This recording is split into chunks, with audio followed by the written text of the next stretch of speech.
Law 21, खुद को मूर्ख दिखाओ ताकि सामने वाला फंस जाए। Play a sucker to catch a sucker seem dumber than your mark. शक्ति की दुनिया में सबसे खतरनाक भ्रम यह होता है कि लोग वही सोचते हैं जो वे दिखाते हैं। लॉ 21 हमें यह सिखाता है कि यदि आप अपने सामने वाले से अधिक बुद्धिमान हैं तो उसे यह कभी महसूस मत होने दीजिए, बल्कि कई परिस्थितियों में उसे थोड़ा कम समझदार दिखना, थोड़े भोले, अनादि या मासूम लगना आपको एक ऐसी अदृश्य बढ़त देता है जिसकी उसे भनक भी नहीं लगती। जब कोई व्यक्ति खुद को दूसरे से अधिक तेज, अधिक चालाक और अधिक समझदार मानने लगता है, तभी वह सबसे ज्यादा असावधान होता है। यही वह क्षण होता है जब वह अपने सभी रहस्य, कमजोरियां, योजनाएं और अहंकार आपके सामने खोल देता है।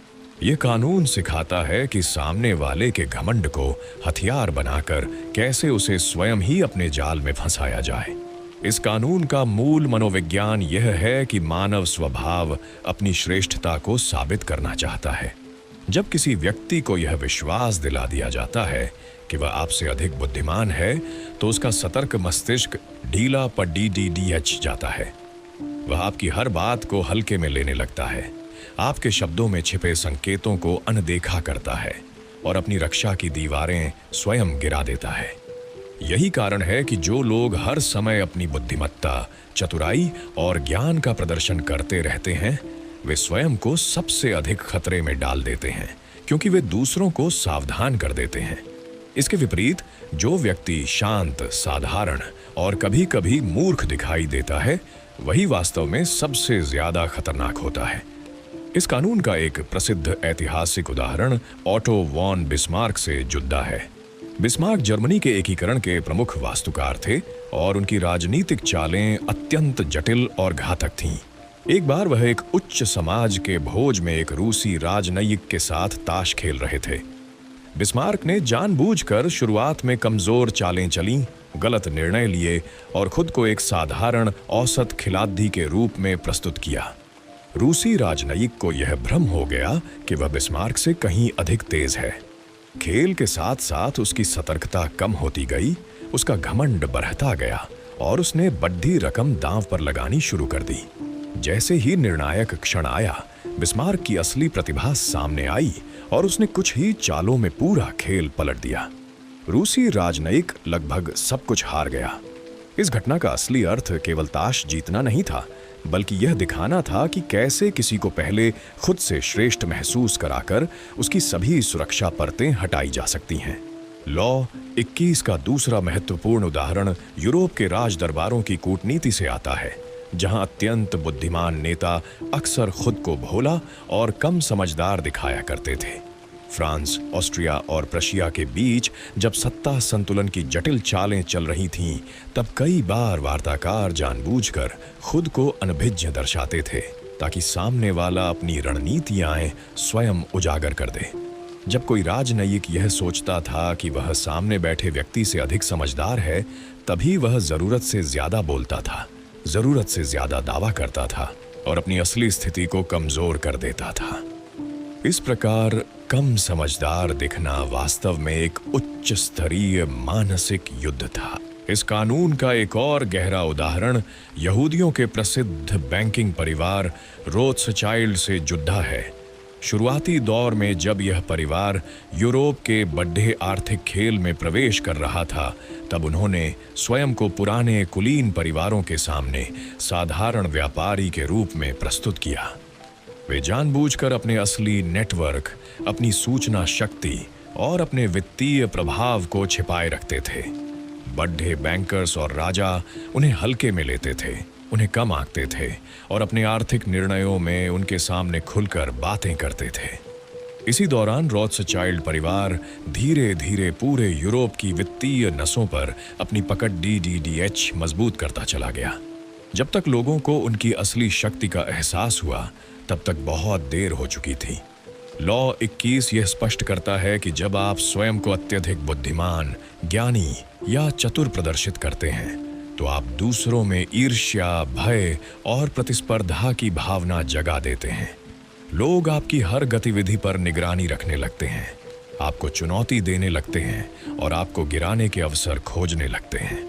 इसके विपरीत जब आप स्वयं को साधारण, शांत और कभी-कभी कम समझदार दिखाते हैं तो लोग निश्चिंत हो जाते हैं, आपको कम आंकते हैं और आपको नुकसान पहुंचाने की चिंता नहीं करते।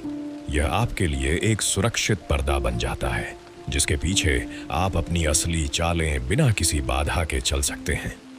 इस कानून का संबंध सीधे अहंकार के मनोविज्ञान से जुड़ा हुआ है। अधिकांश लोग अपने जीवन में किसी न किसी रूप में यह महसूस करना चाहते हैं कि वे दूसरों से बेहतर हैं। जब आप जानबूझकर किसी को यह एहसास दिलाते हैं कि वह आपसे अधिक तेज, अधिक अनुभवी या अधिक समझदार है, तो वह स्वतः ही आपके प्रति नरम हो जाता है। वह आपको खतरे के रूप में नहीं देखता, बल्कि एक ऐसे व्यक्ति के रूप में देखने लगता है जिससे उसे सुपीरियॉरिटी का सुख मिल रहा है।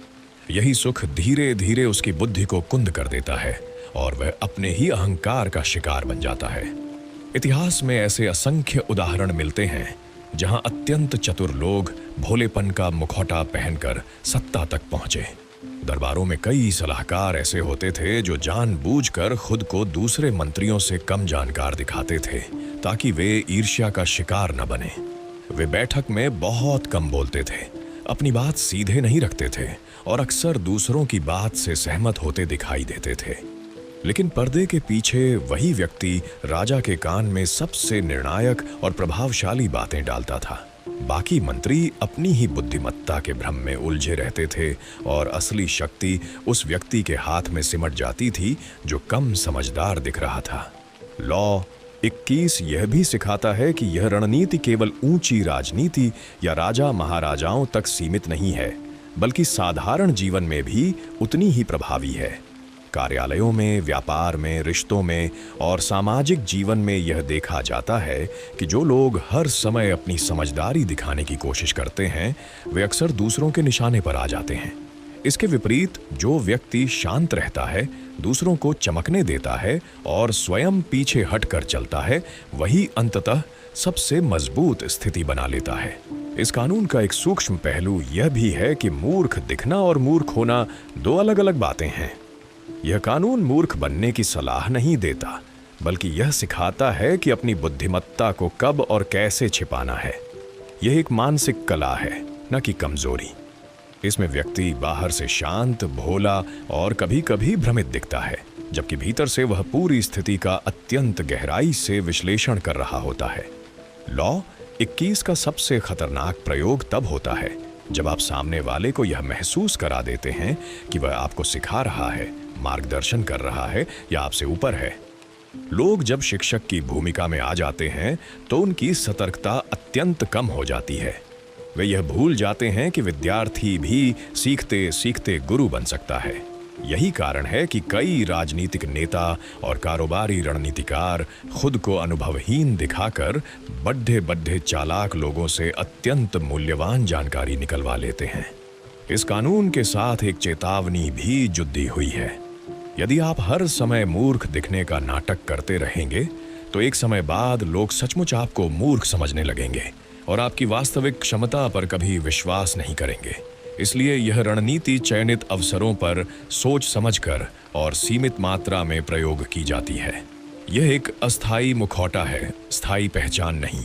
लॉ 21 हमें यह भी सिखाता है कि कभी कभी जीतने के लिए खुद को हारता हुआ दिखाना पडीडीडीएचता है। कभी कभी आगे बढ़ने के लिए पीछे हटने का अभिनय करना पडीडीडीएचता है। शक्ति का खेल सीधी रेखा में नहीं चलता, वह वक्र रेखाओं, भ्रमों और परछाइयों में आगे बढ़ता है। जो व्यक्ति इस खेल को केवल सीधे और खुले रूप में खेलना चाहता है वह जल्दी ही पराजित हो जाता है। अंततः लॉ 21 का सार यह है कि दुनिया में अधिकांश लोग अपनी बुद्धिमत्ता के प्रदर्शन में ही फंस जाते हैं। वे चाहते हैं कि हर कोई उन्हें तेज समझे, चतुर माने और महान माने। यही इच्छा उन्हें सबसे अधिक असुरक्षित बना देती है। जो व्यक्ति इस इच्छा का त्याग कर देता है, जो स्वयं को साधारण दिखाने का साहस रखता है, वही वास्तव में सबसे गहरी चालें चलता है। वह दूसरों के अहंकार को अपना हथियार बनाता है, उनकी सतर्कता को अपनी ढाल बनाता है और उनकी ही भूलों से अपनी शक्ति का निर्माण करता है। यही लॉ 21 की वास्तविक शक्ति है। अगर आपको इस वीडियो के माध्यम से ये पुस्तक को गहराई से समझने में मदद मिली हो, तो इसी तरह की और भी मनोवैज्ञानिक विश्लेषण, पुस्तक सारांश, मानव व्यवहार की गहराई, भावनाओं और मानसिक रणनीतियों से जुड़ी सामग्री हमारे चैनल पर नियमित रूप से मिलती रहेगी। माइंड टैक्टिक्स चैनल का उद्देश्य आपको वास्तविक जीवन में इस्तेमाल होने वाली शक्ति की रणनीतियाँ, व्यवहार की तकनीकें, मनोविज्ञान और व्यक्तित्व विकास से जुड़ी ऐसी बातें सिखाना है जिन्हें आप तुरंत अपनी जिंदगी में लागू कर सकते हैं। हम इस चैनल पर और कई अन्य विश्व प्रसिद्ध पुस्तकों के विस्तृत सारांश अपलोड करते हैं। साथ ही हम आपके व्यवहार, रिश्तों और निर्णय लेने की क्षमता को मजबूत बनाने वाली तकनीकों पर भी चर्चा करते हैं। अगर आप मानसिक शक्ति, लाइफ स्ट्रेटजी, सफलता के सिद्धांत और मनोविज्ञान की गहराई को समझना चाहते हैं, तो यह चैनल आपके लिए है। वीडियो पसंद आए तो लाइक करें, अपनी राय कमेंट में लिखें और चैनल को सब्सक्राइब करें ताकि आगे के एपिसोड आप मिस न करें।